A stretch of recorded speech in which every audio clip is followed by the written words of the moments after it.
tiers-lieux. Et ma deuxième question concerne également l'existence d'autres tiers-lieux sur cette thématique. Est-ce qu'il en existe d'autres? Et est-ce que vous travaillez avec eux également sur ces sujets? Ou est-ce qu'il y a une spécificité propre au territoire de la région Île-de-France qui fait que vous travaillez de manière individuelle? Expliquez-nous un peu cette coordination ou pas que vous avez mis en place avec les autres acteurs qui composent aussi qui travaillent sur ces sujets-là au quotidien. Alors la volonté du GHU, elle était multiple. Je pense qu'elle était d'abord d'avoir un lieu de vie au sein du GHU qui fait un peu office de Living Lab pour pouvoir accueillir les personnes concernées par un trouble, les aidants, et les faire rencontrer avec des professionnels de santé, des médecins et des entreprises innovantes en dehors de services de soins pour pouvoir favoriser l'échange et la coopération autour de projets.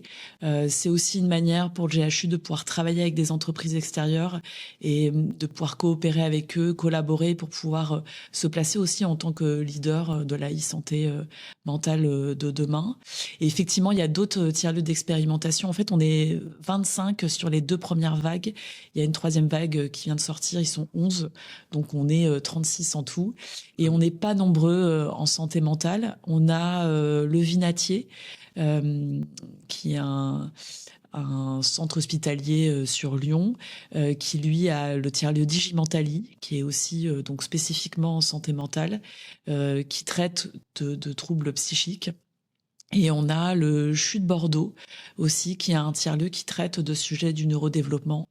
Et on cherche actuellement à voir comment on pourrait travailler en collaborant au sein de nos tiers-lieux, puisqu'on ne touche pas exactement les mêmes territoires, en fait. Nous, on est vraiment sur le territoire francilien. Et par ailleurs, on a eu aussi des annonces au niveau national pour nous dire, voilà, pour nous présenter aussi le sujet de la santé mentale comme étant un sujet de grande cause nationale. Est-ce que ça influe aussi votre perspective d'évolution, votre approche de ce tiers-lieu? Ou est-ce que ça renforce finalement les idées de développement que vous aviez initiées avant ces annonces politiques? Comment vous, aujourd'hui, vous envisagez de traiter ces sujets-là par rapport aussi à l'échelle et à la dimension plus nationale de ce sujet? Alors, on a accueilli avec beaucoup de joie le fait d'être grande cause nationale, puisque la santé mentale, aujourd'hui, selon le ministère de la Santé, elle touche 1 personne sur 5, donc soit 13 millions de Français, et particulièrement les 15-25 ans